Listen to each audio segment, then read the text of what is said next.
Hey, what's good, YouTube? Welcome back to the Brown Gent. Second AMA in a row. Sorry for those of you who are wondering what happened to yesterday's recording. I'll be honest, I got dragged into a bit of a political discussion in the middle of it, and I just didn't want my political views on YouTube, so I made the video private. That being said, today or last night or yesterday morning, wherever you were in the world, we had some really painful news.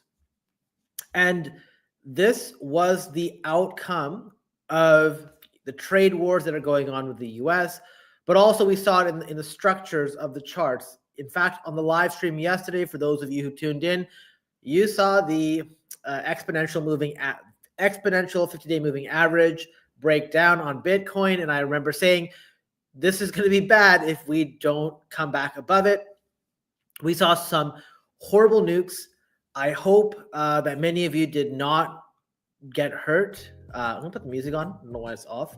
But I hope you guys didn't get hurt. In fact, I'm going to talk a bit about sort of what is going on with me, what I'm doing as well, just so you have an idea, and some of the things you really need to be aware of. Because remember, if you're looking at crypto Twitter for, signals, a lot of people there, it's very toxic. They don't want to tell you the truth. And a lot of them don't know any better, so they just go with the emotions. Remember, your first instinct, your natural inclination is typically going to be the wrong one. So most people coming up to this event would have said, hey, you know what? You're an idiot for de-risking, right? So like Ansem said, he de-risked, got attacked by the community. Now, he did de-risk for a completely different reason and everything else, but most people in crypto are just not willing to hear something that isn't going along with their plan. Here's a lesson for me. This is a hard pill for me to swallow. In July last year, I was told by people who are way smarter than me the market's going to correct and that you should be stabled up. And I said, nah, you know what? We got so many reasons to be bullish.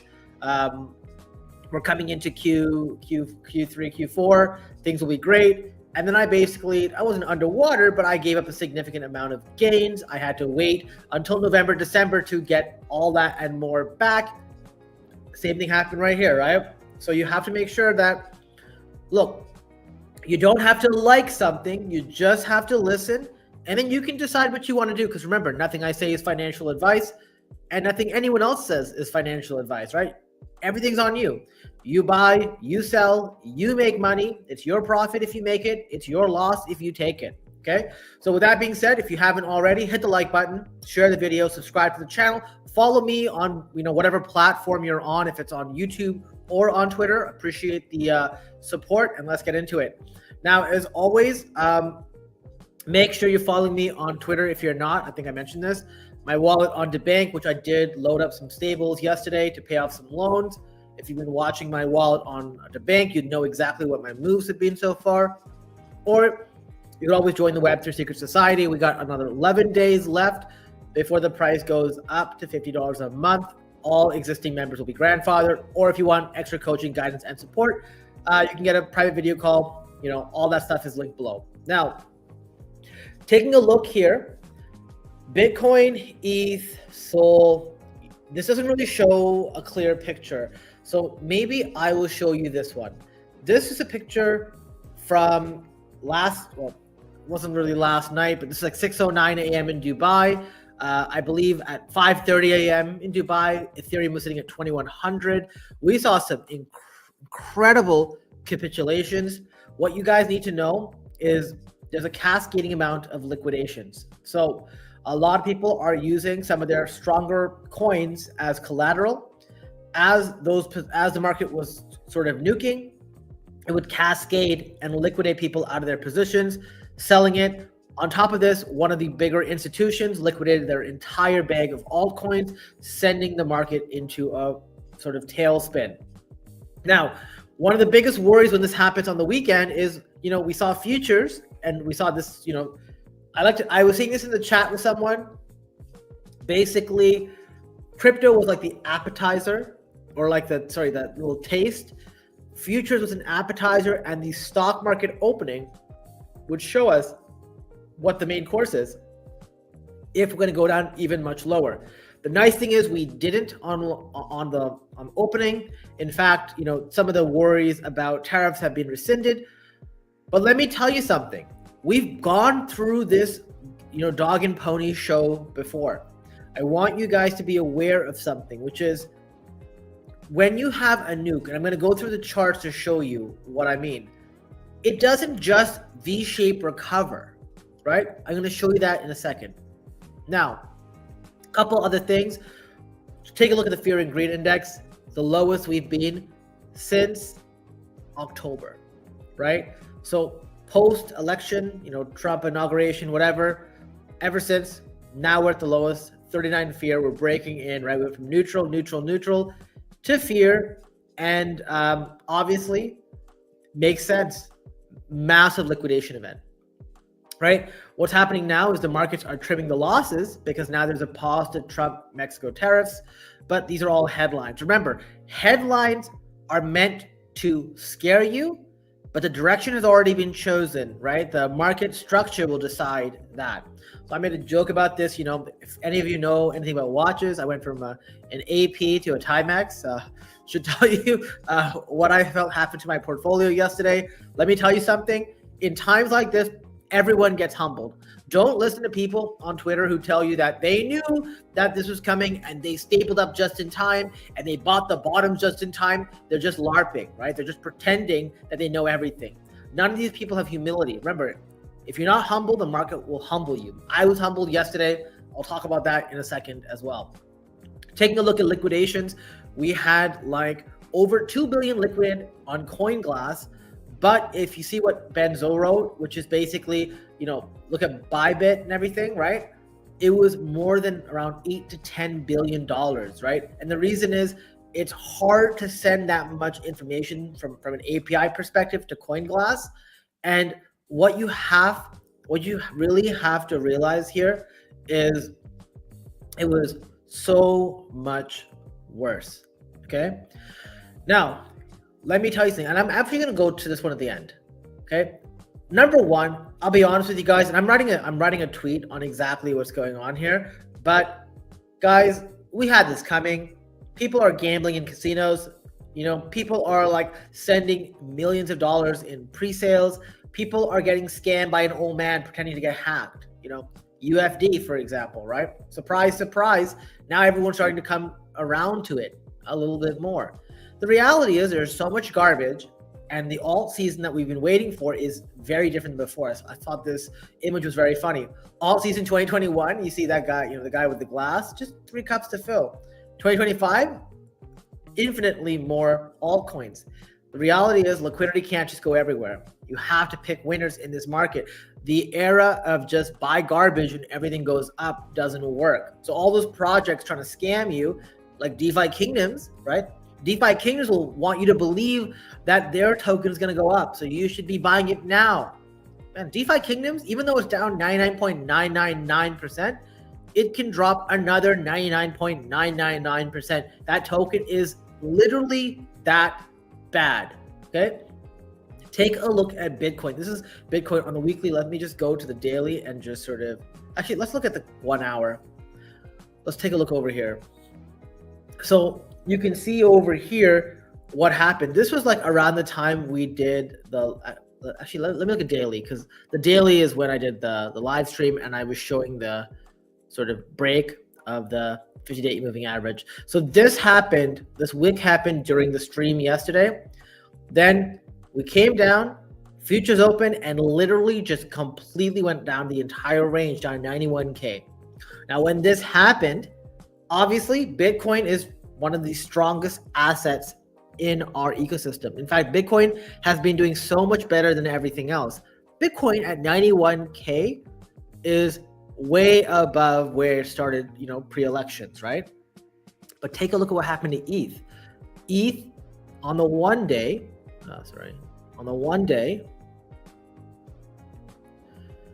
last night for me anyways, it literally just rocketed all the way down to 21 like 30, 2120.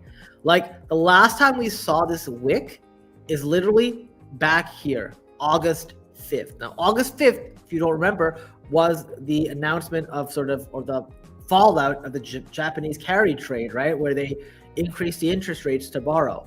So what happened was we saw all of these things sell off. I remember I was in Rome when this was going on. I was the Trevi Fountain over here, made my wish for so much wealth, and just basically went to zero.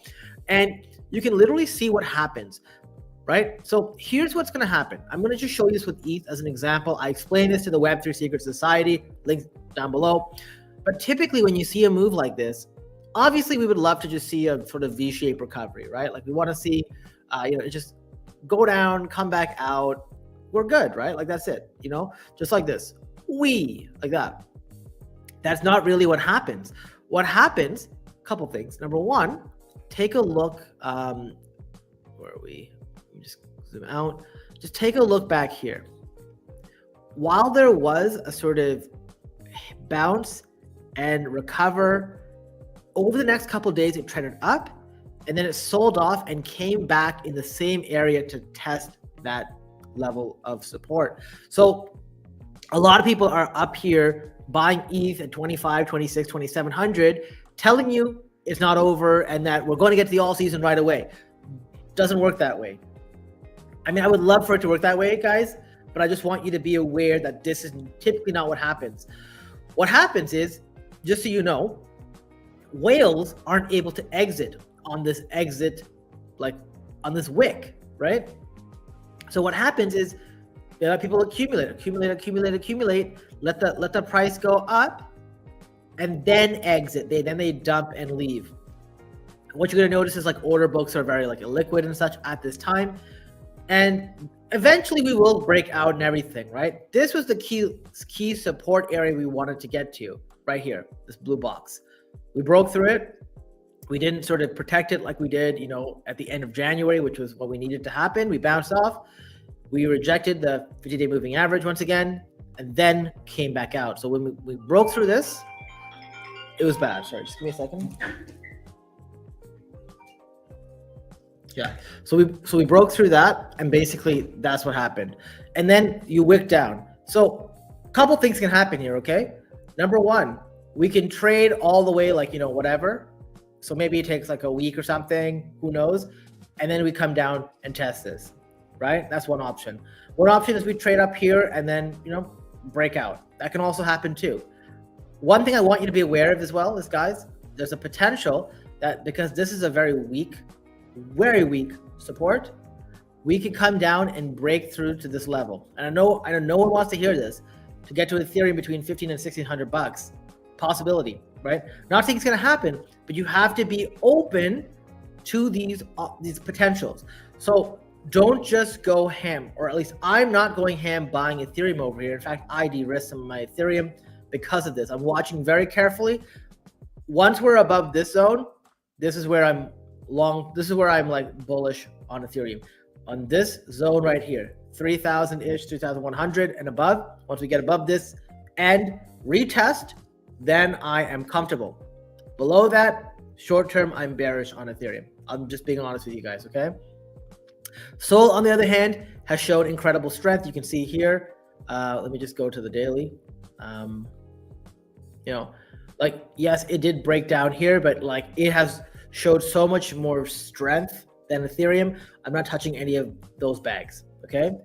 Now, a couple other things I want to sort of highlight as well is, while this is going on, I posted this on Twitter, but basically one of the surprises was Hyperliquid as a asset really did so much better than anything else. It was the only thing that was substantially green. So I don't mean 0.01%, but it was up 7% at one point, And that speaks a lot to how strong it is. Now, one thing you should keep in mind is that was just the first liquidation. If the market does nuke, right? If Bitcoin does nuke, right? Because it can nuke to 85K. We can see some sort of event that causes it to come down here, right? This is where the support is. If that happens, higher likelihood that Hyperliquid will break on the second push. When this happens though, this should be the last flush out for alts. So in my opinion, I know this sucks to hear, I really want to see that flush out, because the sooner we have the flush out, the sooner we can have that road to recovery. If we sit here and leave all this stuff untouched, it's going to come back down later and do it. So you might as well get it over with, right? Just rip the Band-Aid off. Let's do that. Let's get ETH down here, get our entries, and get out of here. That is sort of what my plan is, okay? Obviously, nothing is financial advice. You guys do whatever you want to do. This is sort of my thoughts, and here is what's going on. Got Frid Joff in the house, sporting a life jacket. I missed a recording yesterday. Looking forward to some crypto discussion today. How's it going? Hope you had a great weekend. We got X Brew. We got Goku. Waving, nice. How's it going? Got Jordan. Thanks for keeping us in the loop and guiding us through next steps. Keeping low liquidation points seem silly and excessive moments yeah. So, and that's funny you say that, right? Because a lot of people, I would have private coaching with people, and they would like show me their positions, and there was one person that like I have like multiple coaching sessions with on a weekly basis, and they had like super high liquidation level on Sol. It's like $230 or something. I was able to like convince them to like close that out, and thankfully so, right? For me, like I don't even feel safe having like I feel safe, but like having a ETH liquidation of $1,500 was like, ugh. And in fact, I paid off my loans. I just sent some stables over. I sent 40K over to my wallet and just paid it off. Haitian Buffet, dips or gift, caught Sol at 180 in that dip. Yeah, it's good. The problem is, like I said, I was, just so you guys know, I was online during that. In fact, in the Web3 Secret Society, we were talking about buying like a Mad Lad, and I said, Sol can go to 179. And as it was going on, I was like typing stuff out in the announcements, and I hit enter. Sol was at 175, and I still didn't buy. Why? Because when these dips happen, you don't have to rush. This is not one of those, hey, it's dipping and that's it. Very, very likely it's going to come back down to these spots. So I wanted to make sure that it wasn't just catching a falling knife. One of the things that you get a lot better at, and I'm not saying this about you, Haitian Buffet, but just in general, is you want to get better at confirming what the bottom is. And then you may not get the perfect bottom, right? I may have to buy Sol 183 or something, but I would rather do that and have confirmation that it's up mode versus just buying it and then, buying a 180 and then goes to 130, That's the thing you have to be very, very careful on.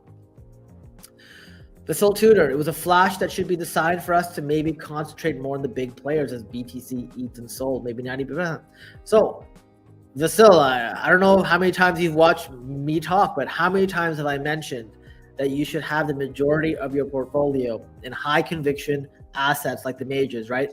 You guys should know that my portfolio is 75% ETH plus Sol, which includes alpha and beta, obviously mainly alpha, right? So I cut a lot of my Bitcoin at 93K, and I did start accumulating it again at 95. But once again, and this is something I announced inside our group yesterday, or I guess this morning. But the reality is, I still think we still get the Bitcoin, ETH, alts, and random small altcoins and whatever.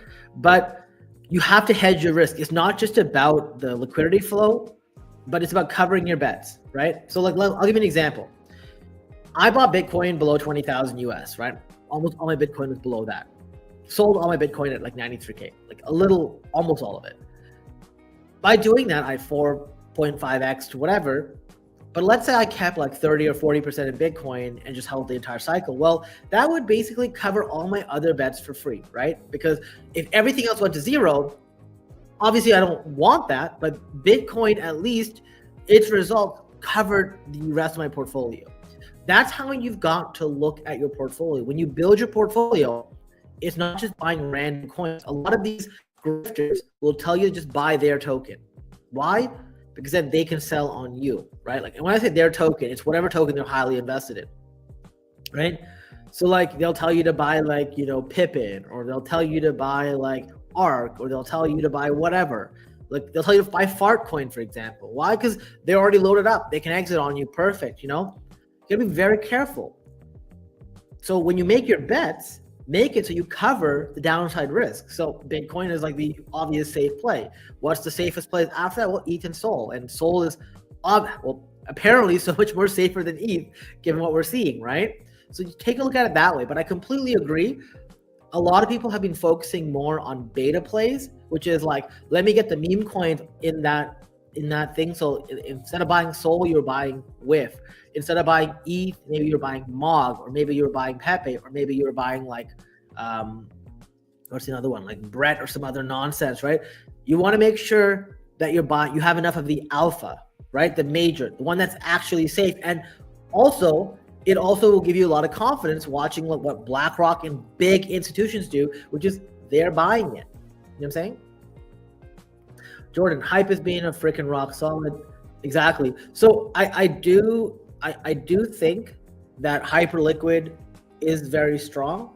We won't know how strong until a second retest happens. So you just have to wait and really find out exactly what's going to go on, right? Like, so basically, if we do get that flush, Bitcoin at 85K, what happens to Hyperliquid then, right? Because yeah, it held up the first time, but sometimes they don't get affected the first time. Hyperliquid is an incredible token.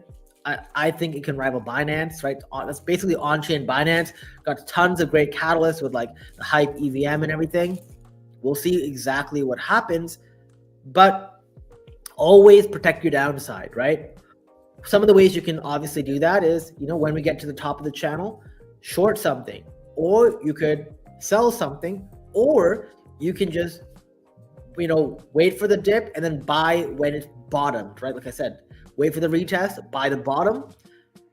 There are so many different ways to play it, right? There's no wrong answer here. You can even just like close your eyes and say, hey, I'm gonna wake up in like 3 months and hopefully things are good, or whatever, or 2 months, 4 months, 6 months, whatever it may be. Hey NW, how's it going? Exclusive, wait for the end of bull run to buy a Patek Philippe. The thing is, like, I really want a Royal Oak from AP. So that's sort of what I want. But I can understand why you want a Patek Philippe. I have seen some close models, but I really like the Royal Oak with the champagne dials. When in Rome? Yeah, when in Rome. I was in Rome in end of July, August. I was there for a wedding. So we went to Tuscany for a private wedding ceremony. Why do you think ETH underperformed so bad this cycle?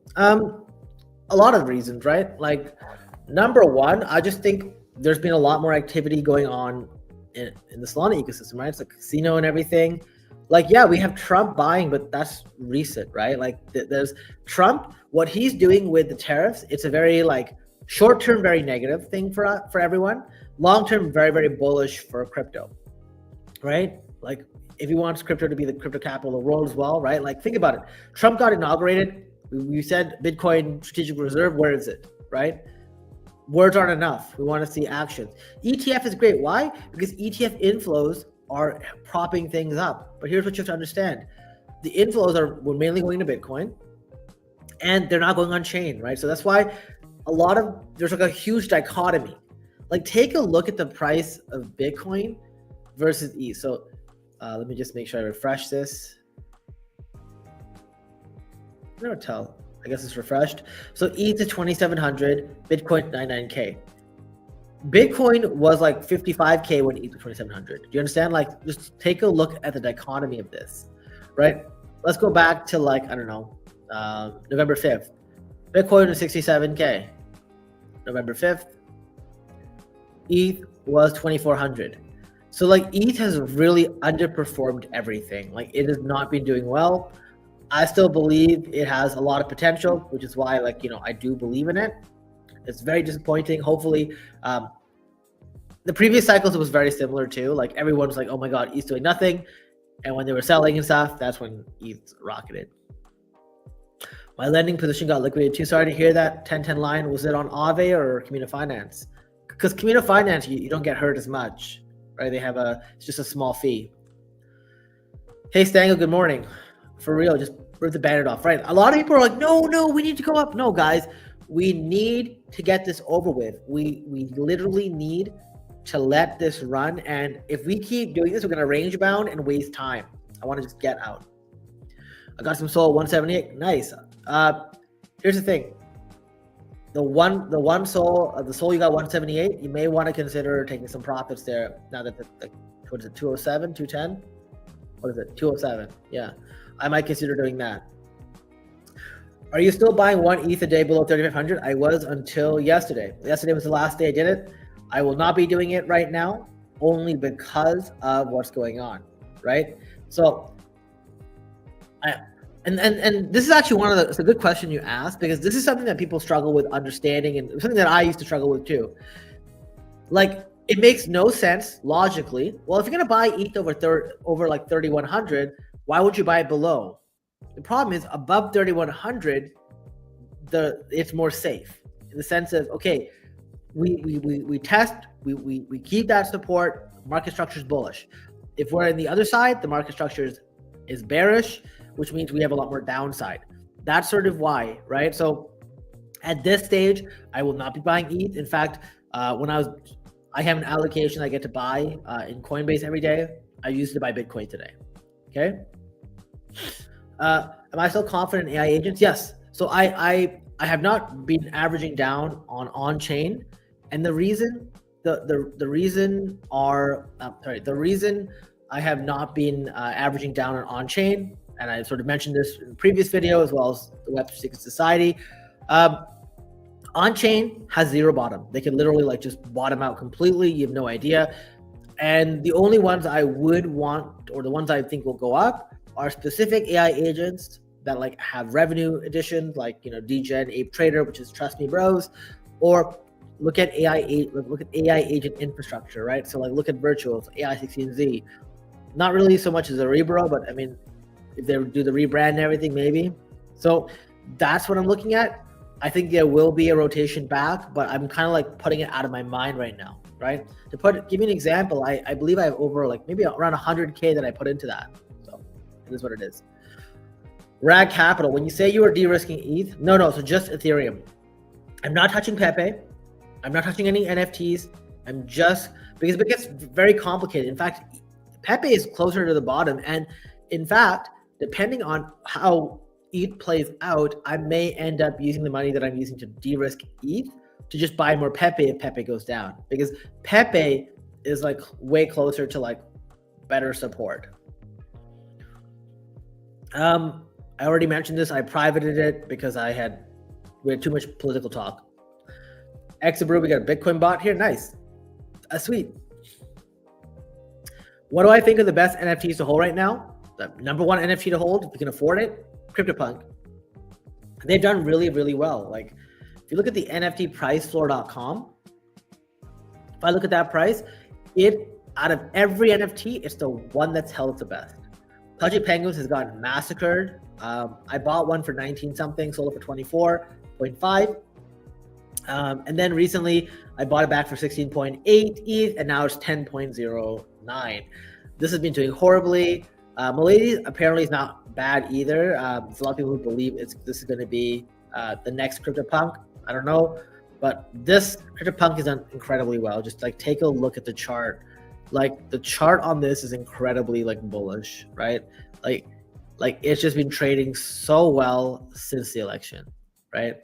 But just look over here. This was like November 5th. The average price is 26 ETH, and it just went up, and it's just no one is capitulating over here. People know what they hold, you know? So yeah. I don't know about what Jury's an NFT collection is. Like I said, if I don't know what the collection is, it's likely some random no-name collection. Ask yourself when you get an NFT what the benefits are of getting it. One other NFT collection I think is very good that I didn't talk about right now is Mad Labs. Great community, tons of giveaways, and if you do perpetuals, their backpack wallet or whatever, you just have to get KYC'd to do it, but they will let you trade, and you have a massive fee discount. Like I think it's like the second or third highest tier. But still, I have do this mistake. I have a good correct portfolio with 65% Bitcoin, 20% ETH, and rest all. But yeah, exactly. No, I completely agree with you. The problem is, like a lot of people fall for this trap, right? Like, I mean, I'm not gonna lie. There are coins I went into that are completely like I think are gonna be zeroed out, but they make up like less than 1% of my portfolio, right? The reality is there's so many bad people in this space. who peddle a bunch of crap. Unfortunately, they're the ones with the biggest followings, right? And a lot of people are okay with doing that because this is the problem that I find in crypto, because there's the whole idea of the DYOR culture, right?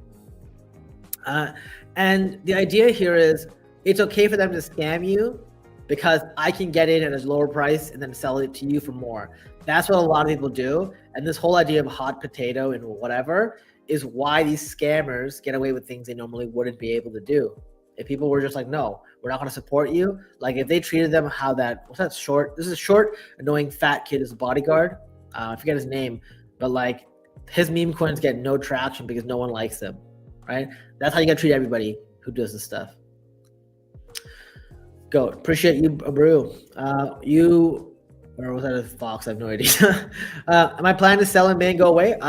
Honestly, so here's Jordan, the way I can answer this question is literally we have to like see where we are at, right? If we're in May and everything's at the bottom, then the answer is no. But if we have just rallied and everything, then likely yes. So I think it really depends on context, right? And remember, when you sort of sell in May, like this is the whole idea of being in spot over leverage. When you're in spot, guess what? It doesn't matter. You can do whatever you want, and it's a sort of unbound time limit, right? So as long as you believe it's going to keep going on, then you're fine. That being said, I know how bad May and stuff typically is. So hopefully we're in a way better position. The thing here this time, and I want to get this across, is a lot of us will hold our alt thinking, oh, we want a 10x, right? Like if I take a look at my render position, which is an average cost basis of $4, it was like $11.50. I didn't sell a single one. Why? Oh no, I think it's going to 10x. And it retraced the entire move, right? So I'm going to make a tweet about like sort of what I learned and what I'm going to do. This market, especially like in these like small bursts and whatever, we got to start laddering out even like way sooner, right? A lot of these moves sometimes will not be sustainable. I mean, maybe, and just judging by my luck, the moment I sell, it's going to just keep rocketing. But hey, you know, my loss is somebody else's gain then, right? Got Luna in the house. We got to brew things up, and Pepe to the moon. Yeah, the real Pepe. I know a lot of people like to say Pepe coin or whatever, but like I don't care about like what came out first. It's about what people believe in. All right, guys, it's been about 40 minutes. No more questions. Hope you enjoyed the video. Until next time, I'm going to be on more often. Probably on either tomorrow or the day after. But make sure you like the video, share the video, subscribe to the channel. If you're interested in any of the services, check the link down below. And until next time, I'll see you later.